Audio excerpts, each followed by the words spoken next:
இன்று April 23, 2019 mister saint news and ரேடியோவிலிருந்து காலை 11 மணி வரை உள்ள செய்திகளுக்கு தங்களை அன்புடன் வரவேற்கிறோம். உள்ளாட்சி தேர்தலை உடனே நடத்த வேண்டும் என திமுக தலைவர் மு.க. ஸ்டாலின் வலியுறுத்தியுள்ளார். ஜனநாயகத்தை படுகொலியில் தள்ளும் முயற்சிகளை அதிமுகவும் தமிழ்நாடு மாநில தேர்தல் ஆணையமும் உடனடியாக கைவிட்டு உள்ளாட்சி தேர்தல்களை காலதாமதம் இன்றி நடத்திட வேண்டும் என ஸ்டாலின் கேட்டுக் கொண்டுள்ளார். ஊழல் தொடர்பாக 15 நிமிடம் என்னுடன் விவாதிக்க தயாரா என பிரதமர் மோடிக்கு காங்கிரஸ் தலைவர் ராகுல் காந்தி சவால் விடுத்துள்ளார். நாட்டு மக்களிடம் தன் முகத்தை காட்ட பிரதமர் விரும்ப மாட்டார் எனவும் ராகுல் விமர்சனம் செய்துள்ளார். வேளாங்கண்ணி பேராலயத்தில் 3 அடுக்கு போலீஸ் பாதுகாப்பு அளிக்கப்பட்டுள்ளது. இலங்கையில் தேவாலயங்களில் நிகழ்ந்த குண்டுவெடிப்பை அடுத்து வேளாங்கண்ணி, தரங்கம்பாடி, டானிஸ் கோட்டையில் பாதுகாப்பு தீவிரப்படுத்தப்பட்டுள்ளது. நாமக்கல் தங்கம் மருத்துவமனையின் கேண்டீன் சுவர் இடிந்து விழுந்ததில் 2 பேர் உயிரிழந்துள்ளனர். நாமக்கல் சுற்றுவட்டார பகுதிகளில் கனமழை பெய்த நிலையில் திடீரென சுவர் இடிந்து விழுந்ததால் இந்த விபரீதம் நிகழ்ந்துள்ளது.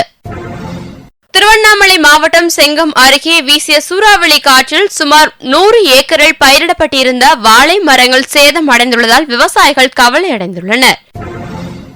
நினைத்து பார்க்க முடியாத மிக கொடூரமானது இலங்கை குண்டுவெடிப்பு குறித்து அமெரிக்க அதிபர் டிரம்ப் கருத்து வெளியிட்டுள்ளார். ஞாயிற்றுக்கிழமை இலங்கையில் நடத்தப்பட்ட தீவிரவாத தாக்குதலில் கொல்லப்பட்டோரின் எண்ணிக்கை 310 அதிகரித்துள்ளது. நாடாளுமன்ற தேர்தலுக்கான 3வது கட்ட வாக்குப்பதிவு இன்று நடைபெற்று வருகிறது. அகமதாபாத்தில் உள்ள வாக்குச்சாவடியில் பிரதமர் மோடி தனது வாக்கினை பதிவு செய்துள்ளார். முன்னதாக காந்திநகர் சென்ற பிரதமர் மோடி தனது தாயாரை சந்தித்து ஆசி பெற்றுள்ளார். பிரதமர் மோடியின் வருகையை முன்னிட்டு பலத்த பாதுகாப்பு போடப்பட்டிருந்தது. வாக்களித்த பின் செய்தியாளர்களிடம் அவர் கூறியபோது, நமது வாக்காளர் அடையாள அட்டையின் வலிமையை புரிந்து கொண்டு சிந்தித்து வாக்களிக்க வேண்டும் என்று தெரிவித்துள்ளார். நாடு முழுவதும் 13 மாநிலங்கள் மற்றும் 2 யூனியன் பிரதேசங்கள் என மொத்தம் 117 மக்களவை தொகுதிகளுக்கு இன்று 3ஆம் கட்ட வாக்குப்பதிவு தொடங்கி நடைபெற்று வருகிறது. மக்களவைத் தேர்தல் 7 கட்டமாக நடக்கும் என்று தேர்தல் ஆணையம் அறிவித்திருந்தது. அதன்படி முதல் கட்ட தேர்தல் கடந்த 11ஆம் தேதியும் 91 தொகுதிகளிலும் 2ஆம் கட்டமாக தமிழகம் உள்ளிட்ட மாநிலங்களில் 97 மக்களவைத் தொகுதிகளுக்கும் வாக்குப்பதிவு நடைபெற்றது. இதனைத் தொடர்ந்து உத்தரப்பிரதேசம், மேற்கு வங்கம், குஜராத், மகாராஷ்டிரம், கர்நாடகம், கேரளம், கோவா, ஒடிஷா, சத்தீஸ்கர், அஸ்ஸாம் உள்ளிட்ட 13 மாநிலங்களில் உள்ள 115 மக்களவைத் தொகுதிகளுக்கு இன்று 3ஆம் கட்டமாக வாக்குப்பதிவு நடைபெறுகிறது. இதன்படி இன்று காலை 7 மணிக்கு தொடங்கிய வாக்குப்பதிவு மாலை 6 மணி வரை நடைபெற உள்ளது. எல்லை தாண்டி மீன்பிடித்த குற்றச்சாட்டில் பாகிஸ்தான் கடற்படையால் சிறைப்பிடிக்கப்பட்ட இந்திய மீனவர்களை நல்ல எண்ண அடிப்படையில் விடுவிப்பதாக அண்மையில் அந்நாட்டு அரசு அறிவித்திருந்தது. அதன்படி ஏற்கனவே 200 மீனவர்கள் விடுவிக்கப்பட்டனர். 3வது பிரிவாக நேற்று விடுவிக்கப்பட்ட 100 மீனவர்கள் வாகா எல்லையை வந்தடைந்துள்ளனர். வரும் 29ஆம் தேதி மீதமுள்ள 60 பேர் விடுவிக்கப்பட உள்ளதாக தகவல் வெளியாகியுள்ளது. தூத்துக்குடி தெற்கு மாவட்ட திமுக இளைஞரணி செயலாளர் பில்லா ஜெகனின் தம்பி சிம்சன் சுட்டு கொலை செய்யப்பட்டுள்ளார்.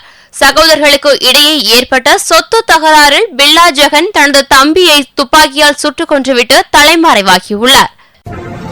கரும்பு கொள்முதலுக்கான நிலுவைத் தொகையை வழங்க வலியுறுத்தி சென்னை கோட்டூர்புரத்தில் மடிப்பிச்சை ஏந்தி விவசாயிகள் நூதன போராட்டத்தில் ஈடுபட்டனர். ஐயாக்கண்ணு தலைமையில் தனியார் சர்க்கரை ஆலை உரிமையாளர் வீட்டின் முன் திரண்ட விவசாயிகள் தங்களது கோரிக்கையை வலியுறுத்தி முழக்கம் எழுப்பியுள்ளனர். தகவல் அறிந்து அங்கு வந்த காவல்துறையினர் ஐயாக்கண்ணு உள்ளிட்டோரை குண்டுகட்டாக தூக்கி சென்று கைது செய்துள்ளனர். கொலம்பியாவில் திடீரென ஏற்பட்ட நிலச்சரிவில் சிக்கி 17 பேர் பரிதாபமாக உயிரிழந்துள்ளனர்.